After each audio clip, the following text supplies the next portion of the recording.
E aí pessoal, beleza? Como é que vocês estão? Tudo certo? Tudo tranquilo? No Crime Lines de hoje a gente vai fazer um resumão do caso da Vitória, aquele crime bárbaro que aconteceu em Cajamar, no interior do estado de São Paulo. A gente tem algumas atualizações ali também, como andam as investigações, os suspeitos e tudo mais. Então pessoal, acompanha aí e vamos junto. Bom, o caso não tem conclusão e tá chocando muito todo o Brasil. A Vitória era a filha caçula e tinha mais 5 irmãos, e os familiares, os vizinhos ali, os amigos, todo mundo descrevia ela como uma menina doce, cheia de sonhos. E recentemente ela conseguiu trabalho em um restaurante no shopping ali da região e a família estava empolgada com esse novo emprego. Então, no dia 26 de fevereiro de 2025, ela não voltou para casa. O expediente da Vitória termina ali às 22 horas e, por causa do horário, o seu pai sempre buscava ela de carro no ponto de ônibus para poder levar ela para casa ali em segurança. Infelizmente, nesse dia, o carro precisou ir para a oficina e o pai avisou a Vitória que não poderia buscá-la. E o trajeto para casa seria um pouco mais longo porque ela ia precisar pegar 2 ônibus. Então, ela tentou conseguir uma carona. Inicialmente com o seu atual ficante, mas o rapaz disse que não poderia buscá-la, então a Vitória tentou ali com o seu ex-namorado, só que o cara ali também falou que não ia poder conseguir buscar ela. Então, sem escolha e após o expediente, a Vitória foi para o ponto de ônibus e algumas câmeras de segurança ali registrou o momento. E o local parecia um pouco deserto, exceto por 2 homens que também aguardavam um ônibus. A Vitória mandou uma mensagem para uma amiga dizendo que estava com medo, porque só tinha ela e esses 2 homens ali no ponto. E a mensagem ela falou bem assim, pessoal: tem uns 2 meninos aqui do meu lado, estou com medo. E a amiga da Vitória tentou acalmar ela dizendo para ela tirar uma foto ali dos caras, só que ela ficou com receio deles perceber. Então ela diz que vai continuar mexendo no celular e planejar ali ir para casa da irmã dela, que ficava um pouco mais perto. E as câmeras de segurança mostrou quando a Vitória embarcou no ônibus por volta da meia-noite com esses 2 rapazes. Inicialmente ela descreve para a amiga dela que um dos homens subiu no ônibus, mas o outro não. Só que um pouco depois ela percebeu que esse outro rapaz também estava ali no mesmo ônibus. Então ela fala para a amiga dela que ela tá com muito medo. E as câmeras de segurança mostram que um dos rapazes desceu ali num ponto de ônibus antes dela, enquanto o outro desembarcou depois. Então, quando ela desceu ali no ponto de ônibus, ela seguiu por uma estrada de terra em direção à sua casa e ela manda uma mensagem de áudio ali para a amiga dela falando que ela estava aliviada e que estava tudo bem e que os rapazes não desceram no mesmo ponto de ônibus que ela. E testemunhas afirmam que ela desceu sozinha ali. Testemunhas afirmou que ela desceu ali sozinha no ponto de ônibus ali em Ponunduva, que é um bairro ali rural de Cajamar. E no áudio que ela mandou, ela falou o seguinte, galera: nenhum deles desceu no mesmo ponto que eu. Então, de boaça, não tem problema nenhum. Só que minutos depois, pessoal, ela já tá em desespero novamente, ela manda um novo áudio pra amiga dela falando o seguinte: passou uns caras no carro e eles falaram, e aí, vida, e tá voltando. Ai, meu Deus do céu, eu vou chorar, vou ficar mexendo no celular, vou nem ligar pra eles. Ai, tá tudo certo, eles entraram pra dentro da favela. Saiu até lágrima dos meus olhos agora. Nossa, até me arrepiei. Na hora que eles passaram lá do outro lado, eles falariam, e vida. Aí eles voltou, filho. Falei, pronto, esse menino vai voltar aqui. Mas aí eles pegaram e entraram ali na favela. O que acontece? As coisas eu não consigo correr. Eu paraliso, eu não sei o que eu faço. Eu não consigo correr, eu fico parada. E naquela noite, os pais da Vitória logo notaram o atraso dela e eles ficaram muito preocupados, então eles informaram rapidamente o desaparecimento dela ali para as autoridades, né?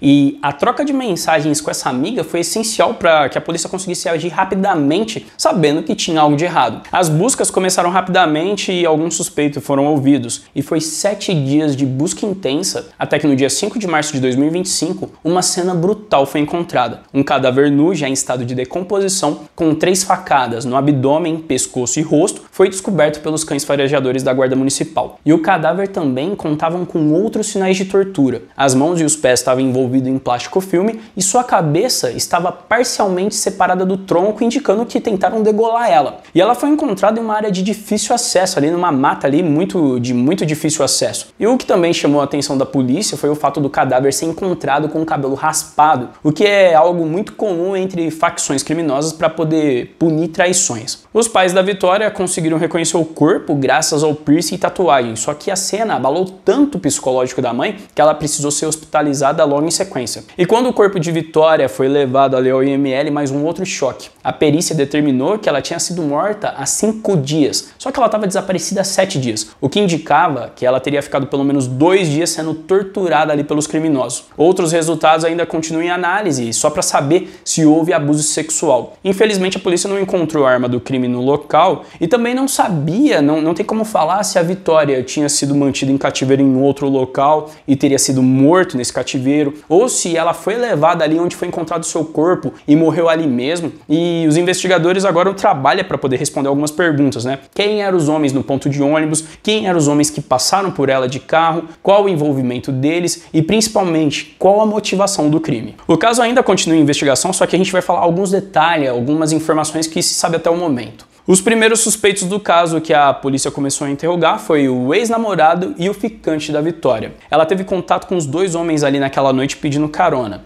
Então, o primeiro depoimento foi do ex-namorado, Gustavo Lira, que diz que não teve contato com a vítima há pelo menos 4 meses. O que a gente já sabe que é mentira, porque a Vitória tinha mandado mensagem de áudio para ele naquela noite e também afirma que... E ele afirmou que naquela noite ele estava com outra garota até as 3h30 da manhã, o motivo por qual ele não teria dado carona à Vitória. E a garota com quem ele supostamente passou aquela noite confirmou essa versão. Porém, algumas coisas não estavam batendo e deixou a polícia meio atenta. A primeira foi a geolocalização do celular dele, que indica que ele estaria perto do local ali que a Vitória morava naquela região e naquela noite. Só que não existe nenhum motivo aparente para isso, já que ele mora bem longe dali. Testemunhas também afirmaram que viu esse rapaz passando com um Corolla prata naquela região naquela noite. E o mais intrigante é que ele afirma para a polícia que ele ficou sabendo sobre o desaparecimento da Vitória apenas por volta das 4 horas da manhã. Só que quando a menina não voltou para casa, a família entrou em contato com ele por volta ali da 00h30, informando que ela tinha desaparecido. Ele leu a mensagem minutos depois, só que ele respondeu só às 3h30 da manhã com um simples ok. E nesse momento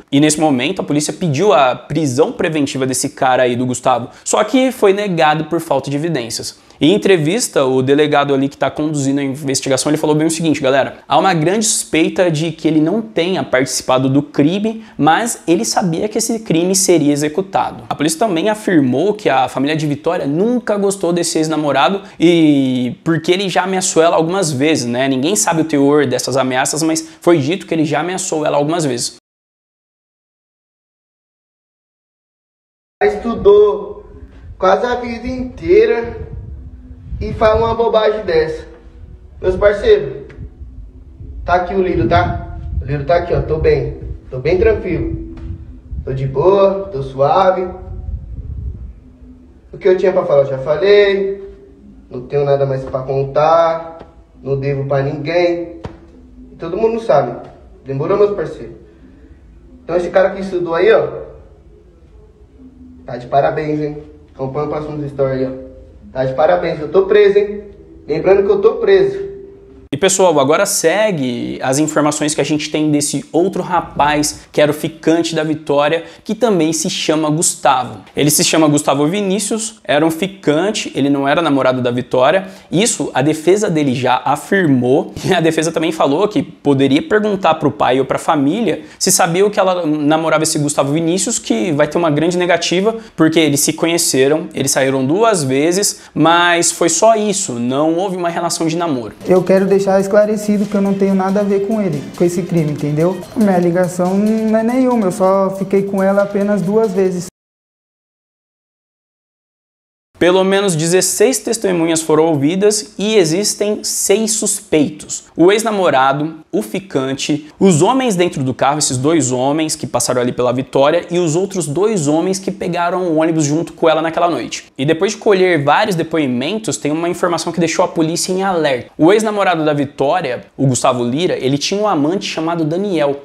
E esse amante mora no mesmo bairro que a Vitória e tem uma certa proximidade com ela. A proximidade o suficiente para saber o caminho que ela fazia diariamente e que ela voltaria sozinha naquela noite. E a polícia ainda fica com mais uma suspeita ao encontrar um vídeo no celular do rapaz. E nesse vídeo, dias antes do homicídio da Vitória, o rapaz grava o caminho do ponto de ônibus que a menina descia até a residência dela. E nesse momento, todas as peças pareciam se encaixar. Havia uma motivação, provas no celular e outra imagem suspeita, a foto de um Corolla prata prata com a mensagem: "O carro ficou bom". Os investigadores acreditam que essa mensagem se referia à limpeza do carro depois de um suposto crime. E a polícia não perdeu tempo e também pediu a prisão preventiva desse rapaz, só que infelizmente foi negada. Porém, as buscas na sua casa foram autorizadas. E investigando um pouco mais, a polícia descobre que o carro é de Michael, que mora no mesmo bairro da Vitória, apenas 2 quilômetros da casa dela. E ele é chamado para prestar depoimento e aí começam as inconsistências. Ele diz que passou aquela noite com sua esposa e, ao ser questionado sobre o carro, ele diz que o carro passou a noite na garagem. Só que a esposa afirma que passou a noite com a mãe, deixando ele sozinho. Não, nem... Essa aí foi boatos que falaram. Na verdade, meu carro estava na minha casa, eu tenho provas disso. Tenho esposa, estava com a minha esposa. Na verdade, eu não estava com ela, estava com um colega, mas estava falando com ela. Tenho provas disso. Eu tinha acabado de chegar do serviço, um colega meu encostou, foi na minha casa para mim fazer uns reparos na moto dele. Depois eu fiquei em casa, conversando com a minha esposa. Eu nem passei naquele local. Outro fato relevante é que os vizinhos afirmaram que todos os dias o carro ficava do lado de fora. Apenas aquele dia o carro não estava lá. E os vizinhos também falaram que naquela noite o rapaz entrou e saiu de casa diversas vezes. 16 testemunhas foram ouvidas e 2 delas alegaram algum suposto envolvimento do Michael. A primeira reconheceu o carro dele no ponto de ônibus onde a vítima foi vista pela última vez. Já a segunda testemunha falou sobre essas movimentações suspeitas em frente à casa do Michael. Com essa inconsistência no depoimento do Michael, sem álibi, já que sua esposa, mulher, não estava com ele, a polícia pediu a sua prisão preventiva, que dessa vez foi acatada no dia 8 de março. E as buscas na casa dele também são autorizadas. Assim, a gente tem um primeiro suspeito preso durante as investigações. E um fato importante é que a casa do Michael fica a apenas 5 quilômetros, tanto do ponto de ônibus quanto da mata onde o corpo da Vitória foi encontrado. O carro dele também passou imediatamente por perícia, mas ele havia sido lavado. Isso dificultou muito para que qualquer prova fosse encontrada. Ainda assim,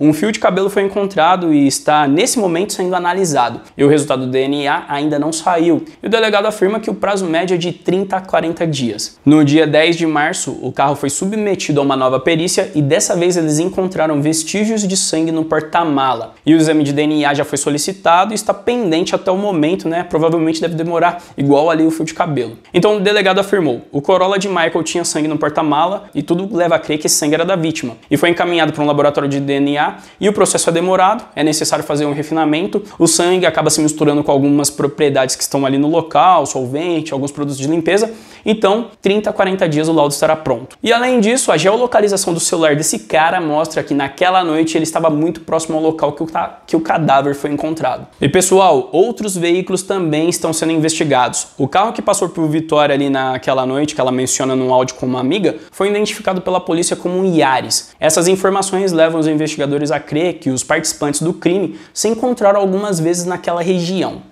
E também há motivos o suficiente para acreditar que os criminosos seriam moradores de Cajamar. No dia 9 de março ocorre a audiência de custódia de Michael, mas a juíza decide manter a prisão preventiva. Parece que naquela noite o Michael teria emprestado o carro para o ex-namorado da Vitória, no dia 10/3. E novos depoimentos, os vizinhos afirmaram que Michael teria outro carro que era utilizado para fazer entregas, mas o mesmo não foi visto desde o desaparecimento da Vitória. E nesse momento, a equipe de investigação se empenha para poder encontrar mais pistas sobre o que realmente tem acontecido com a Vitória, infelizmente. E a 10 metros de onde foi encontrado o corpo, foram encontradas roupas femininas e cabelo enterrado. E esses materiais foram encaminhados ali para a perícia, mas a polícia acredita que seja de Vitória também. E o principal objetivo da polícia agora é encontrar o possível local onde a Vitória foi mantida em cativeiro por 2 dias. E essa pode ser a nova peça para constituir toda a cronologia do crime e saber mais ali sobre os envolvidos e as motivações, a motivação. E a principal linha de investigação da polícia no momento é que Daniel seria o mandante do crime e teria tido a ajuda de outros envolvidos, entre eles Michael, que já está preso, e também existe outras linhas de investigação do caso que são ali, tem muitas pontas soltas, né, mas são outras linhas investigativas. No dia 10 de março, o pai da Vitória, assim, parece que ele foi incluído na lista de suspeitos, né? Que ele foi incluído na lista não é uma grande verdade, mas circulam algumas notícias na internet que ele teve algumas atitudes suspeitas. Uma das principais atitudes foi um pedido de um terreno ao prefeito logo após a confirmação da morte da vítima. Mas isso aí não tem nada a ver pra mim, galera. Isso aí pra mim já é uma coisa assim que ele tava abalado e ele pediu um novo lugar pra morar porque ele já tinha perdido 2 filhos. Algumas pessoas maldosas também falaram que ele não estava muito abalado com a notícia da morte da filha, mas isso não é motivo, cada pessoa reage de um jeito. Pode ser um trauma, um choque, alguma coisa desse tipo. E também falaram que ele nunca mencionou o fato de ter ligado várias vezes para a filha naquela noite do desaparecimento dela, coisa que para mim não tem nada a ver, ele estava em choque, ele poderia não ter lembrado disso. E a polícia não tem informações se o pai e a filha teriam algum desentendimento. Porém, ainda no mesmo dia, o diretor da Polícia Civil negou qualquer investigação sobre o pai. Então, é uma coisa totalmente descartada, galera. No dia 10/3, a polícia divulgou que iria periciar um local que poderia ser o possível cativeiro da Vitória. Outros locais também estão sendo averiguados. Informações mais recentes durante a investigação do caso, um corpo de uma senhora de 63 anos foi encontrado em uma cachoeira entre Jundiaí e Cajamar no dia 1º de março. E o corpo da idosa tinha sinais de violência, mas as causas da morte não foram divulgadas. E uma coincidência muito crucial entre os dois casos chamou a atenção da polícia. A idosa era moradora de Cajamar e trabalhava na casa de um dos suspeitos. Isso leva a crer que a morte poderia ter sido motivada por queima de arquivo. A suposição é que a senhora poderia ter presenciado o sequestro da jovem ou até mesmo ter visto ali a morte dela. Na noite do dia 10 de março, a polícia também periciou a casa do Michael após vizinhos relatarem ter ouvido gritos de uma mulher dentro ali da residência naquela noite. E aqui vale lembrar que a esposa de Michael estava na casa da mãe dela, o que deixava ele sozinho ali naquele momento. E após esses relatos dos vizinhos, a polícia também acredita que ao menos uma parte da tortura aconteceu na casa desse cara aí. Os investigadores acreditam ainda que o crime foi cometido por mais de uma pessoa, já que todos ali se conheciam. E a polícia tem trabalhado incansavelmente nessas investigações junto com a prefeitura de Cajamar. Infelizmente, por ser uma região rural, não há muitas imagens de câmeras de segurança que poderiam ser acessadas ali após ela sair do ponto de ônibus, né? Então é isso, galera. Estamos acompanhando de perto o caso e esse é o resumo do que aconteceu até agora com esse triste caso, esse caso brutal ali da morte da Vitória em Cajamar, no interior de São Paulo. Vamos acompanhando aí. Até a próxima!